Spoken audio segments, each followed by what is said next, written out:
আজকে আমি শেয়ার করব আমার মঙ্গলবারের রুটিন। হ্যাঁ, সকাল সকাল উঠে স্নান করে আমি ৭টার মধ্যে বেরিয়ে যাই হনুমান মন্দিরে। হনুমান মন্দিরটা আমার বাড়ি থেকে ১০ মিনিটের দূরে, তাই আর ঠিক মতন ভিডিও করা হয় না। আমি তো একাই যাই, কেই বা আমার ক্লিপগুলো ভালো মতন তুলে দেবে, তাই আমি ব্যাক করে যতটুকু তুলতে পারি। আমি প্রতি মঙ্গলবার হনুমানজিকে একটা করে রোজ দিই।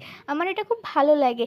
আর দেখতেই পাচ্ছ আমাদের মন্দিরটা কত বড় আর কত সুন্দর, মাদুর পাতা, সবাই এখানে বসে হনুমান চালিসা পাঠ করে। কত আমার বয়সী বা আমার থেকে বড় বয়সে কত সবাই বসে আছে। আমিও এখানে বসে বসে হনুমান চালিসা পাঠ করি ৩ বার করে প্রতি মঙ্গলবার। দেখতেই পাচ্ছ কি কিউট না হনুমান চালিসাটা, ছোট্ট সা। তারপরে আমি বাড়ি আসলাম, বাড়ি এসে দেখলাম যে আমার বাবা মা একটু গল্প করছে। বুঝতেই পারছো আমার বাবা সারাদিন বাড়িতে থাকে না, মাও সময় পায় না বাবার সাথে গল্প করা। তাই সকালবেলা বাবা অফিস যাওয়ার আগে একটুখানি গল্প করে নেয়। সকালে তো আমার 8:30 বা 8টা থেকে পড়ানো থাকে, আর তারপরে তো আমাকে যেতে হয় স্কুলে। হ্যাঁ, আমি একটা স্কুলে শিক্ষকতা করি, প্রাইভেটই, মানে প্যারা টিচার হিসেবে। স্কুলের প্রশ্ন করছিলাম আর ওদের পড়াচ্ছিলাম, তারপরে স্কুলে পৌঁছে গেলাম।